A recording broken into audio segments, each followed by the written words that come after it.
प्रस्तावना, प्रारंभिक कथा, शांतनु, भीष्मादि।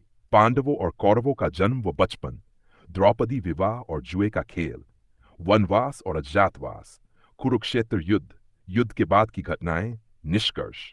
महाभारत का विस्तृत हिंदी सारांश लगभग 40 शब्दों में। प्रस्तावना। महाभारत भारतीय संस्कृति का एक अद्भुत और व्यापक महाकाव्य है जिसकी रचना महर्षि वेदव्यास ने की थी। यह केवल एक युद्ध की कहानी नहीं है, बल्कि धर्म, अधर्म, कर्तव्य, भक्ति, नीति शास्त्र और मानव स्वभाव के गहन रहस्यों को उजागर करने वाली एक महान गाथा है।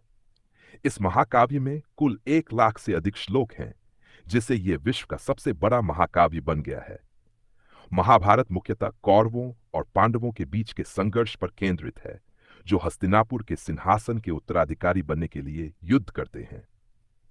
इस महाकाव्य का सबसे महत्वपूर्ण भाग भगवद गीता है, जो युद्ध भूमि पर अर्जुन और भगवान श्री कृष्ण के बीच संवाद के रूप में प्रकट होता है। प्रारंभिक कथा, कुरु वंश की उत्पत्ति। कथा का आरंभ राजा शांतनु से होता है, जो हस्तिनापुर के प्रतापी राजा थे। शांतनु को गंगा से प्रेम हो गया और उन्होंने उनसे विवाह कर लिया।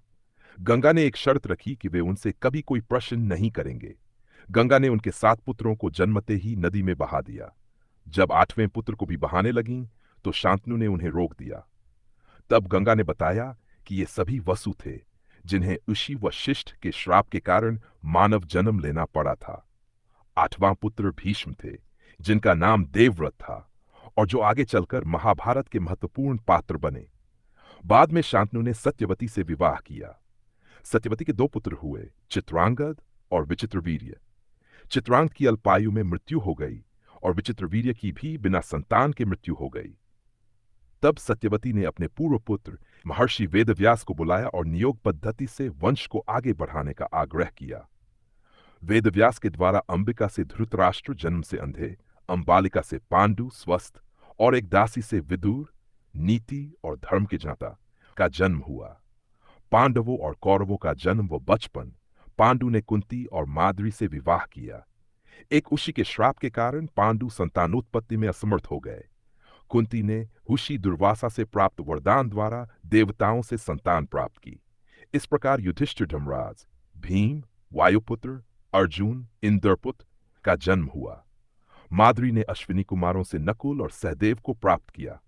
धृतराष्ट्र और गांधारी के 100 पुत्र हुए, जिनमें दुर्योधन सबसे बड़ा था। इनके अतिरिक्त एक पुत्री दुशाला भी थी। कौरव और पांडव एक ही गुरु द्रोणाचार्य से शिक्षा प्राप्त करने लगे। अर्जुन धनुर्विद्या में सर्वश्रेष्ठ थे, भीम बलशाली थे और युधिष्ठिर धर्म में अग्रणी थे। दुर्योधन पांडवों से ईर्ष्या करने लगा। एक बार दुर्योधन ने भीम को विष देकर मारने का प्रयास किया, परंतु भीम बच गए। कौरवों और पांडवों के बीच प्रतिस्पर्धा बढ़ती रही। द्रौपदी विवाह और जुए का खेल। राजा द्रुपद ने द्रौपदी के स्वयंवर का आयोजन किया।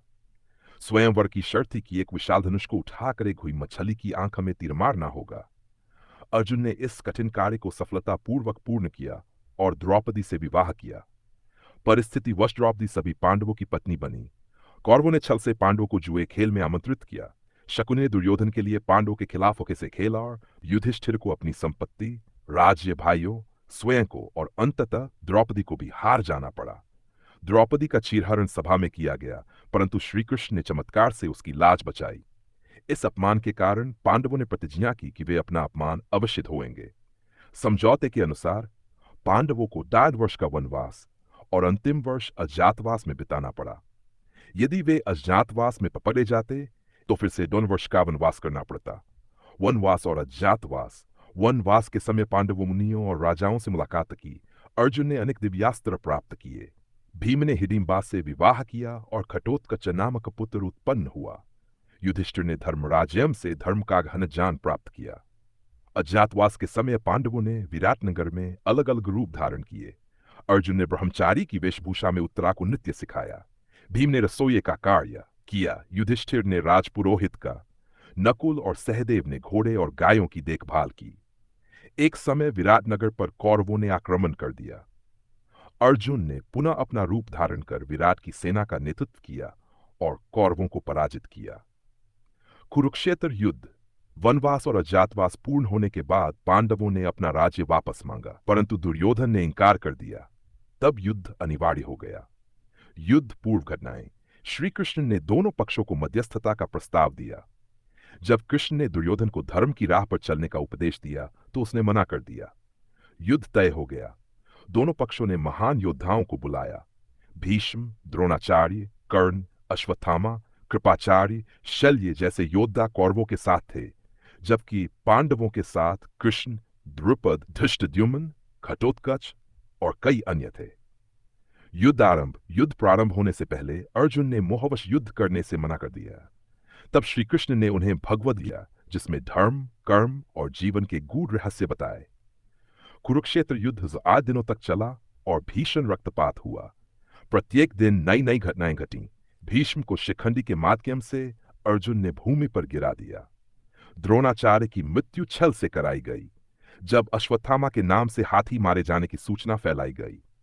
कर्ण का वध अर्जुन ने किया जब कर्ण रथ का पहिया निकालने में व्यस्त था। दुर्योधन को भीम ने गदा युद्ध में जंघा तोड़कर पराजित किया। अश्वत्थामा ने रात्रि में पांडव सेना के शेष बचे योद्धाओं की हत्या कर दी। अंततः पांडवों ने युद्ध में विजय प्राप्त की, किंतु विजय अत्यंत दुखद थी क्योंकि दोनों ओर के वीरों का संहार हो चुका था। युद्ध के बाद दिखनाएं। युद्ध समाप्त होने के बाद युधिष्ठिर का राज्याभिषेक हुआ। उन्होंने धर्मपूर्वक राज किया, किंतु पांडव युद्ध के विनाश से व्यथित थे। गांधारी ने दुखी होकर कृष्ण को शाप दिया कि उनके कुल का भी नाश होगा। कृष्ण ने शाप स्वीकार किया। कुछ वर्षों बाद यादवों का आपसी संघर्ष में नाश हो गया और कृष्ण ने अपना देह त्यागर गोलोक धाम गमन किया। पांडवों ने राजपाट त्यागर महाप्रयाण स्वर्गारोहण का मार्ग अपनाया। एक एक कर द्रौपदी और चारों भाई गिर पड़े। केवल युधिष्ठिर अपने धर्म के बल पर स्वर्ग तक पहुंचे। निष्कर्ष। महाभारत केवल एक युद्ध कथा नहीं है, ये एक जीवन दर्शन है जो सिखाता है कि धर्म की राह कठिन हो सकती है, परंतु वही अंतिम विजय का मार्ग है। इसमें बताया गया है कि लोभ, क्रोध और अहंकार मानव के पतन के कारण बनते हैं। श्री कृष्ण का उपदेश, अर्जुन की दुविधा, कर्ण का दान, भीष्म की प्रतिज्ञा, विदुर की नीति और गांधारी का शाप, ये सभी मानवता के गहरे मूल्य और त्रुटियों को उजागर करते हैं। महाभारत आज भी उतना ही प्रासंगिक है जितना सहस्रों वर्ष पहले था। ये न केवल एक कालजयी गाथा है, बल्कि एक जीवन का मार्गदर्शन भी है। अगर आप चाहें तो मैं इस सारांश को और भी विस्तार से अध्याय दर अध्याय या पात्रों के अनुसार भी समझा सकता हूं।